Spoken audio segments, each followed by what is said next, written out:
Good morning students. पिछले video हमने बहुपद पढ़ा था। बहुपद के बारे में हमने बीज व्यंजक भी पढ़े थे, उसके प्रकार भी पढ़े थे। आज हम पहला प्रश्न देखते हैं। निम्न द्विघात बहुपदों के शून्य ज्ञात कीजिए और शून्यकों तथा गुणांकों के बीच सत्यता की जांच कीजिए। तो ये प्रश्न है। तो अब इनके हमें सबसे पहले तो क्या निकालने हैं, शून्यक निकालने हैं, फिर उनके गुणांकों के बीच संबंध की सत्यता की जांच करनी है। तो हम पहले प्रश्न देखते हैं। 4x² माइनस 4x प्लस 1, हम इसको fx मान लेते हैं। अब हमें क्या निकालने हैं, इसके शून्यक निकालने हैं। तो शून्यक निकालने के लिए हमें सबसे पहले इसके गुणनखंड करने। कैसे करेंगे, पहले x² वाले पद को अचर पद से गुणा करना है। तो गुणा करेंगे तो यह आएगा 4x², कैसा, प्लस का। अब जो x वाला पद है माइनस के 4x, इसके ऐसे दो टुकड़े करने हैं, गुणा करने पर प्लस का 4x² आए और जोड़ें तो माइनस के 4x रह जाएं। जब हम इसके टुकड़े करेंगे तो माइनस के 2x माइनस के 2x, देखो माइनस को माइनस से गुणा करेंगे प्लस आ जाएगा, 2 को 2 से गुणा करेंगे 4 आ जाएगा, x को x से गुणा करेंगे x² आ जाएगा। तो हम इसको ऐसे लिख सकते हैं 4x² माइनस के 2x माइनस के 2x प्लस में 1। ऐसा करने से हमारे 4 पद हो गए। अब हम क्या करेंगे, दो पद का जोड़ा बनाएंगे और इसमें से कॉमन निकालेंगे। देखो इसमें 2 कॉमन आ रहा है, इसमें भी 2 कॉमन आ रहा है, और इसमें x है, इसमें भी x है, तो ये x कॉमन आ गया। तो यहाँ पर क्या बचा, 2x, और यहाँ पर 1 बच गया। अब यहाँ पर देखो प्लस का मतलब क्या होता है, माइनस गुणा में माइनस। तो इसका मतलब ये हुआ, इसमें माइनस गुणा में माइनस, तो यहाँ भी माइनस है, तो माइनस 1 कॉमन ले लेते हैं, तो यहाँ पर आ जाएगा 2x माइनस 1। अब इन दोनों में कॉमन क्या आ रहा है, ये कोष्टक कॉमन आ रहा है, 2x माइनस 1, यहाँ क्या बचा 2x माइनस 1। अब हमें शून्यक निकालने हैं। तो fx बराबर 0 लेने पर तो यहाँ पर आ जाएगा 2x माइनस 1, 2x माइनस 1 बराबर 0, ये भी 0 के बराबर होगा। या हम ये कहें 2x माइनस 1 बराबर 0 या 2x माइनस 1 बराबर 0। तो यहाँ पर आ जाएगा 2x, इसका पक्षांतरण करेंगे तो प्लस का इधर आ जाएगा, x बराबर 2 का भाग देंगे 1/2, तो x का मान ये आया। यहाँ पर देखिए, यहाँ भी क्या करें, 1 का इधर पक्षांतरण करेंगे तो 1, x बराबर 1/2। तो ये हमारे 2 शून्य ज्ञात हो गए। अब देखो इसमें 2 घात का बहुपद है तो इसके 2 ही शून्य आएंगे, 3 घात का बहुपद है तो इसके 3 शून्य आएंगे। अब हमें क्या करनी है, शून्यकों तथा गुणांकों के मध्य संबंध की सत्यता की जांच करनी है। शून्यकों तथा गुणांकों के मध्य संबंध की सत्यता की जांच।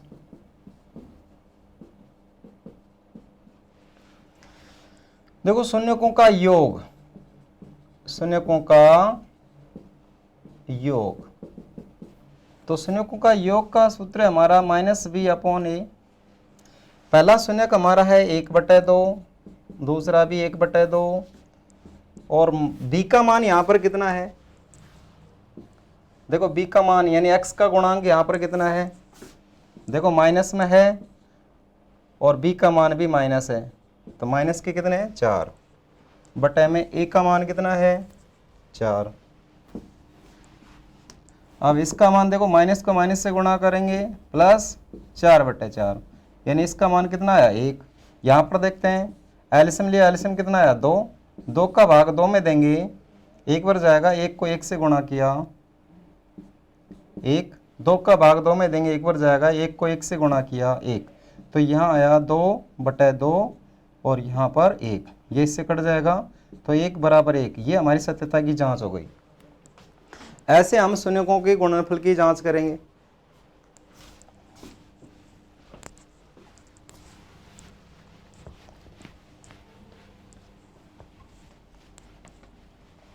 अब आता है शून्यकों का गुणनफल। शून्यकों का गुणनफल। सूत्र हमारा C/A। पहला शून्यक 1/2, दूसरा शून्यक 1/2। C का मान यहाँ पर कितना है 1, 1 का मान कितना है 4, 1 को 1 से गुणा करेंगे 1, 2 को 2 से गुणा किया 4, तो 1/4। तो ये हमारी सत्यता की जांच हो गई। तो इस तरीके से इन सवालों को करेंगे।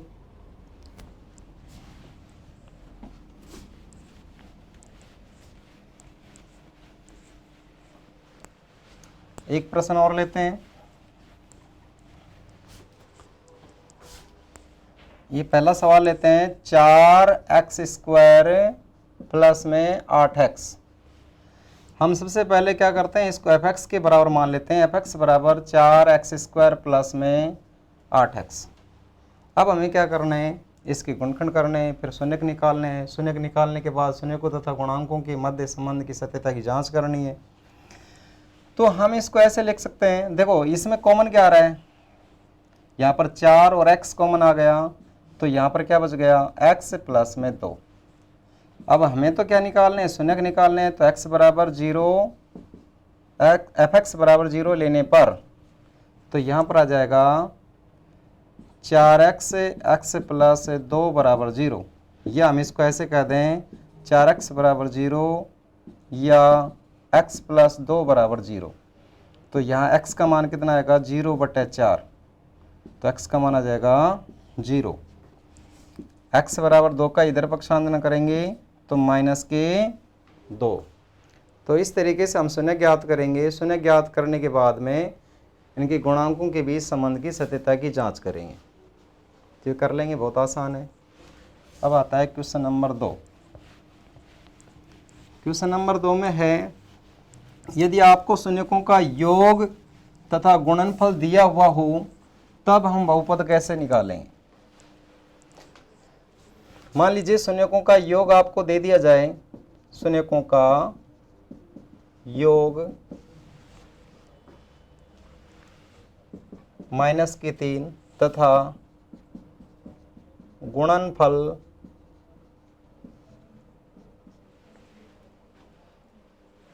2 है। जब शून्यकों का योग तथा गुणनफल दिया हुआ हो तब हम बहुपद कैसे निकालते हैं, इसका सूत्र देखिए। तो बहुपद बराबर होता है x² माइनस शून्यकों का योग गुणा में x प्लस में शून्यकों का गुणनफल।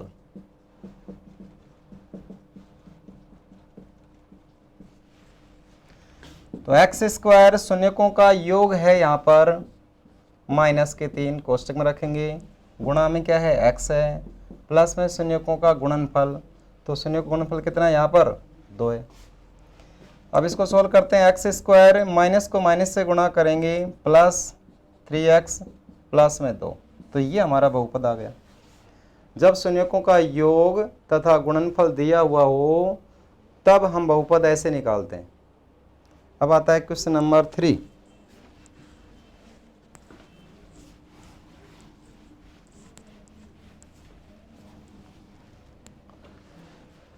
क्वेश्चन नंबर 3, यदि द्विघात बहुपद fx, द्विघात बहुपद fx बराबर x² माइनस के 8x प्लस के, ये द्विघात बहुपद है और ये कहा इसने अगर इसके शून्यकों के शून्यकों के वर्गों का योग 40 है तो k का मान ज्ञात कीजिए।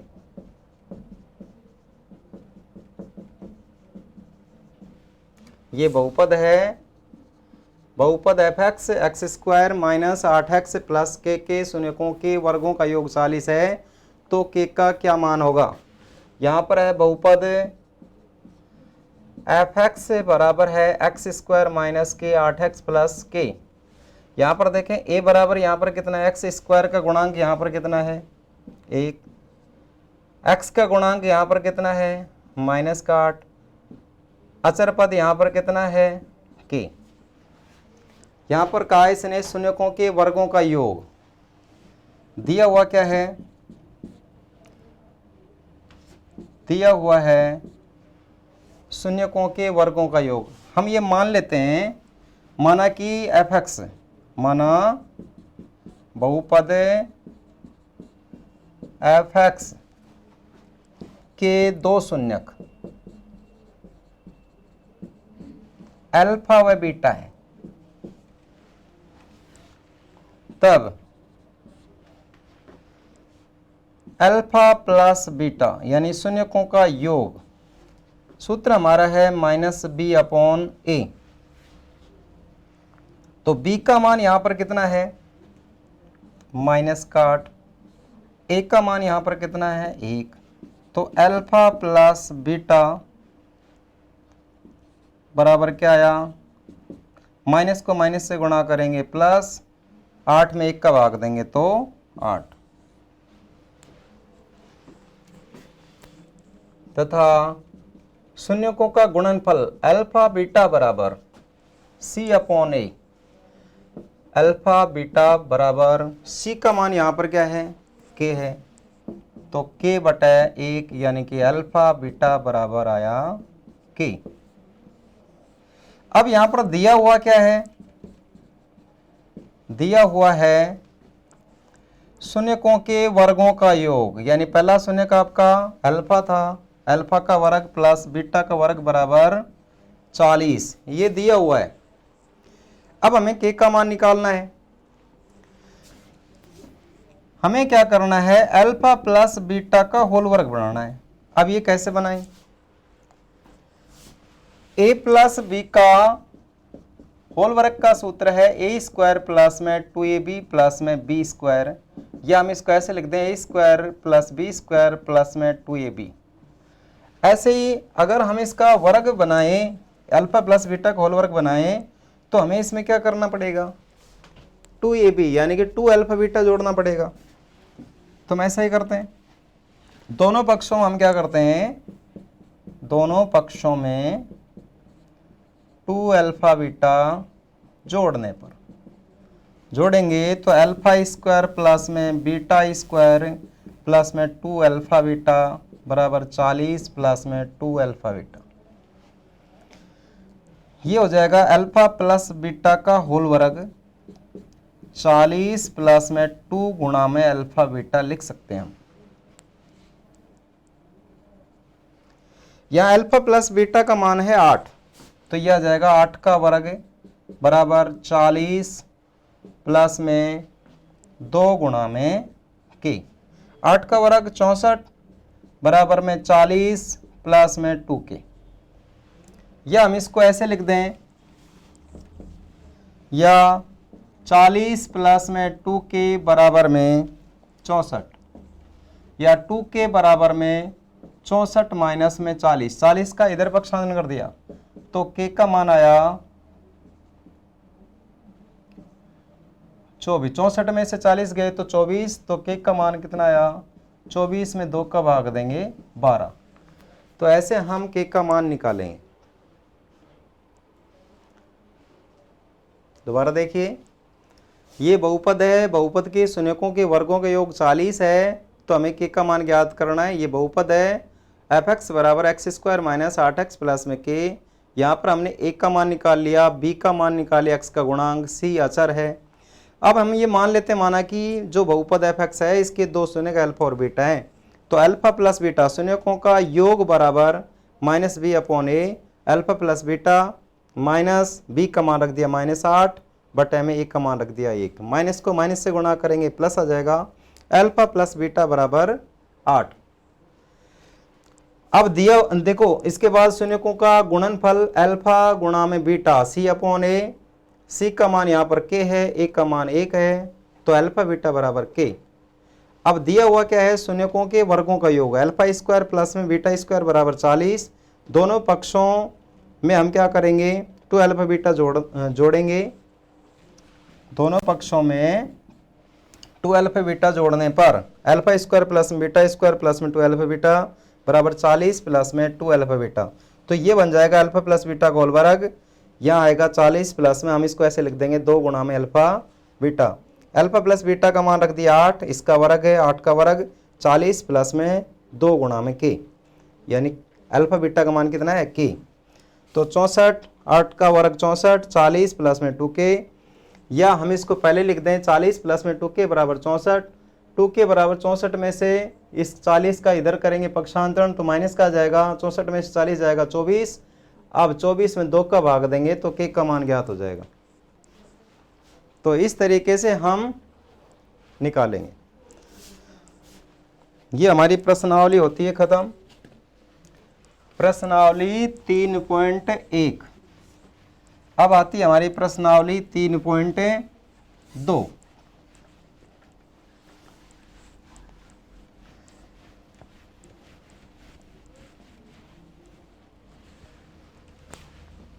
प्रश्नावली 3.2। अब 3.2 का पहला सवाल है, विभाजन एल्गोरिथम का प्रयोग करके f(x) को g(x) से भाग देने पर भागफल तथा शेषफल ज्ञात कीजिए। पहले तो हमें विभाजन एल्गोरिथम समझना है। विभाजन एल्गोरिथम, देखो विभाजन एल्गोरिथम क्या होता है? विभाजन का मतलब होता है भाग। किसी धनात्मक संख्या में अन्य धनात्मक संख्या का इस प्रकार भाग दिया जाए कि शेषफल ऐसा बचे जो भाग देने वाले से छोटा हो। जिसमें भाग देना है वो कहलाएगा भाज्य, जिसका भाग देना है वो कहलाएगा भाजक, और जो उत्तर आए वो भागफल, और जो बच जाए वो शेषफल। तो अगर हम ये जो भाग है, हमने क्या किया, 9 में 2 का भाग दिया, 9 में 2 का भाग देंगे 4 बढ़ जाएगा 8, शेष 1 आ जाएगा। यदि हम इसके आंसर की जांच करें तो आंसर की जांच हम कैसे करेंगे? ये जो 9 है ना, 9 ये किसके बराबर आना चाहिए? इसको इससे गुणा करें और ये जोड़ें, यानी कि 2 गुणा में 4 प्लस में 1। ये 9 है, यहाँ पर क्या कहलाएगा? भाज्य। 2 यहाँ पर क्या कहलाएगा? भाजक। और 4 यहाँ पर क्या कहलाएगा? भागफल। और 1 यहाँ पर क्या कहलाएगा? शेषफल। तो इसी के ऊपर आधारित हमारा प्रश्न है। प्रश्न देखिए,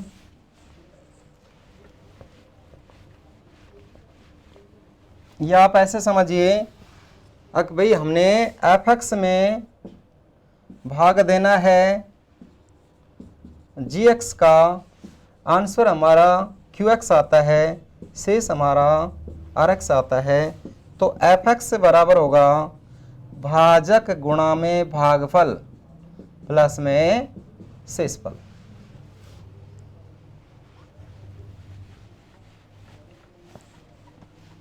अब हमारा प्रश्न है नंबर 1, 3.3 का 3.2 का, f(x) बराबर है 3x³ प्लस में x² प्लस में 2x प्लस में 5। g(x) है 1 प्लस में 2x प्लस में x²। हमें क्या करना है? g(x) का भाग f(x) में देना है। तो ये देने के लिए सबसे पहले हमें क्या करना है? सबसे पहले चर की अधिकतम घात पहले लिखेंगे। अधिकतम घात यहाँ पर x² वाला पद है, फिर x वाला पद है, फिर अचर पद। पहले हम इसको ऐसे लिखेंगे, ऐसे इसमें करेंगे, अगर नहीं है तो इसको करना है। अब हमें क्या करना है? g(x) का भाग f(x) में देना है। भाग दीजिए, 3x³ प्लस में x² प्लस में 2x प्लस में 5। हमें भाग देना है x² प्लस में 2x प्लस में 1। अब पूरे का इसमें भाग देना है। अब भाग देने का तरीका समझिए। अब भाग इसमें कितने बार जाएगा? तो हमें यहाँ पर देखना है, इसकी अधिकतम घात देखनी है और यहाँ पर अधिकतम घात देखनी है। तो हमें क्या करना है? 3x³ में हमें x² का भाग देना है। अब एक्स स्क्वायर का भाग देंगे, यहाँ एक्स की पावर 3 है, यहाँ 2 है, तो इसका मतलब एक्स बढ़ जाएगा और ये 3। तो हमें क्या करना है, सबसे पहले 3x बारी भाग देना है। 3x को इस पूरे से गुणा करेंगे, 3x को एक्स स्क्वायर से गुणा करेंगे तो 3x क्यूब, 3x को 2x से गुणा करेंगे तो 3 दूनी 6, x को x से गुणा करेंगे एक्स स्क्वायर, एक्स स्क्वायर वाले पद के नीचे ही लिखना है ये, तो 6x स्क्वायर। अब 3x को 1 से गुणा करेंगे तो 3x, x वाले पद के नीचे लिखना है। अब घटात से में नीचे का चिन्ह परिवर्तन होगा, ये माइनस का प्लस का है जो माइनस का, माइनस का है जो प्लस का, ये माइनस का ये भी माइनस का, ये कट गया। अब एक्स स्क्वायर प्लस का ये माइनस का, तो माइनस के 6x स्क्वायर में प्लस का एक्स स्क्वायर जाएगा तो माइनस के 5x स्क्वायर, या माइनस के 3x, यहाँ पर प्लस के 2x, तो 3x माइनस के ज़्यादा तो माइनस का x आ जाएगा प्लस के 5। अब इसमें भाग देना है हमें इसका, अब वही करना है। यहाँ पर ये है माइनस के 5x स्क्वायर में हमें क्या करना है, एक्स स्क्वायर का भाग देना है, तो एक्स स्क्वायर का भाग देंगे, ये इससे कट जाएगा, -5 बढ़ जाएगा, तो -5 बारी भाग देंगे। अब -5 को इस पूरे से गुणा करेंगे, -5 को एक्स स्क्वायर से गुणा करेंगे तो -5x स्क्वायर आएगा, माइनस को प्लस से गुणा करेंगे माइनस आएगा, 5 दूनी 10, प्लस के 10x आ जाएंगे, माइनस को प्लस से गुणा करेंगे माइनस, 5 को 1 से गुणा किया 5, ये प्लस का हो जाएगा, ये भी प्लस का हो जाएगा, तो 9x प्लस के 10, तो ये हमारा शेष आ गया, ये हमारा भागफल आ गया। तो यही पूछा है इसने। आगे इसमें भागफल और शेषफल क्या है,